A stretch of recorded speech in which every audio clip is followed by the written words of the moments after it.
Middleton, and this is the MY11 Subaru STi. It's not the Impreza WRX STi anymore. Subaru choose to call it the Subaru STi here in Australia. And we've got the car on the hoist, and I want to show you some of the various changes that Subaru has made on this model compared to the previous MY10, 09 and 08 model, because remembering they were all effectively the same. Now this particular car has got the MRT Performance XB Power Kit, which with the factory warranty guarantee, lifetime warranty on the parts, huge improvement in mid-range torque, great drivability, significant change in the SI drive. That's a Subaru Intelligent drive, so Sport, Sharp and Intelligent mode will dramatically be different when you change the settings on the SI drive, whereas factory standard there is no difference, and you can see in the dyno graph at the end of this video where we'll show you, we've data logged it and compared it. So at the front, a lot of it hasn't changed, but one of the things I really want to focus on is the revision of this particular joint. Now Subaru has gone to a fairly solid pillow ball joint on this component now, whereas in the past it was a rubber urethane joint, and in some situations actually deflected and stretched, and in some cases actually failed through tearing under a lot of load. That joint now is a lot more centrally located and a lot more stiffly located, so under a heavy load situation when you've got a lot of lateral G's driving through the corner or accelerating or braking hard, this joint won't move as much or nearly anywhere as much as the previous model part. Incredibly, this particular part now is very similar to a part that we're involved with Whiteline in the R&D phase, and a part that they've released for quite some time called the anti-lift kit, which effectively delivered what Subaru has now fitted as a factory standard part. So I think that's a pretty good indication of the R&D capabilities of the guys at Whiteline in finding improvements to the particular car. Underneath here, effectively pretty much the same. The body is the same on the sedan and the hatch, obviously not much different underneath. Obviously it's up top that counts. But what Subaru has changed down here is they've added a lot more plastic under trays to obviously endeavour to improve the aerodynamics up underneath the bottom of the car. And that is obviously quite noticeable in these two trays that sit underneath the factory fuel tank. And of course what you'll notice here is the part of the MRT XB kit, and we'll get my camera in to go backwards, and we'll start at the top. It's got high flow split collector off the back of the turbo, which we'll have to show you in a still photo, and that keeps the exhaust gases separate from the wastegate and the turbine outlet to get maximum bottom end performance and significantly reduce lag. Goes into a metal high flow catalytic converter. We then put it into a joint straight away to reduce the length of the components from a shipping point of view.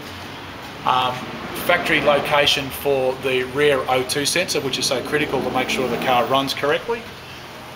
Then a flexible ball joint, as with all MRT exhaust systems. I may point out there's a lot of aftermarket exhaust systems that do not have a ball joint in them at all.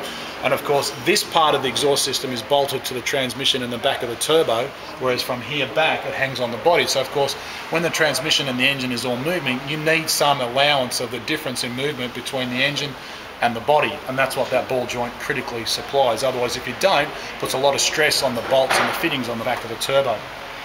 Center muffler assembly to reduce drone on the freeway, and then you'll notice all these bends are one-piece bends, so they're not all welded together to get the fitting of the parts correctly. They're actually all CNC machine bends. Then we go into a split collector at the back here and around into two single mufflers, because obviously on the sedan it's got mufflers, whereas on the hatch it's got one big muffler on the back.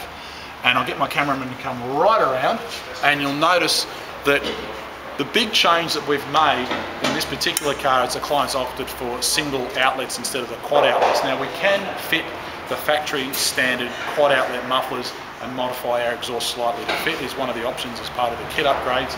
But this particular client wanted these ones because, I don't know why, but for some reason Subaru don't have the tailpipes on their factory standard rear muffler matching the correct position of the rear bumper bar. It's almost like the bumper bar was an afterthought after they designed the rear mufflers.